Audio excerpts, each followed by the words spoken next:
Messaging with God is my new interest. भाई modern time है, electronics, computerise, electricals ના આ ડેવલપમેન્ટની અંદર મારો ઈશ્વર પછાત કેવી રીતે હોઈ શકે? અરે એની પાસે તો જે મોબાઈલ છે એવા મોબાઈલ હલકો આ પૃથ્વી પર બનાવી નહીં શકે.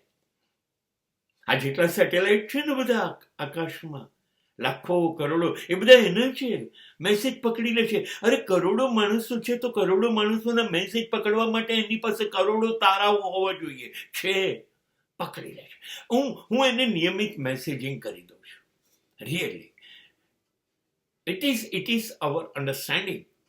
એને કહેલું છે, જો મને તારે નિયમિત મેસેજ કરી દેવાના, સાંજ પડે ને, હા ભલે તું થાકી ગયો હોય પણ 1 મિનિટ થશે તારે મને મેસેજ કરી દેવાનો કે આજના દિવસમાં તે કશું ખોટું કર્યું નથી, તું સત્યનો, ધર્મનો, ન્યાયનો, નીતિનો રસ્તો ચૂક્યો નથી, તું બેઈમાન થયો નથી, તું અપ્રામાણિક થયો નથી, તું નીતિ ઉપર છો, તે કોઈને છેતરે નથી, તું સ્વાર્થી બન્યો નથી. શક્ય બન્યું છે તો તે કોઈકને પરમાર્થનું કામ કર્યું છે.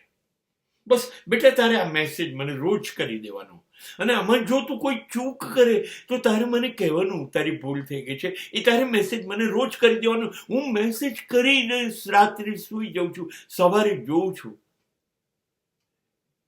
ત્યારે બ્લુ ટિક મારા મેસેજની સામે હોય છે, અને મારો ઈશ્વર એ તાલીઓ પર તો ઊભો હોય છે.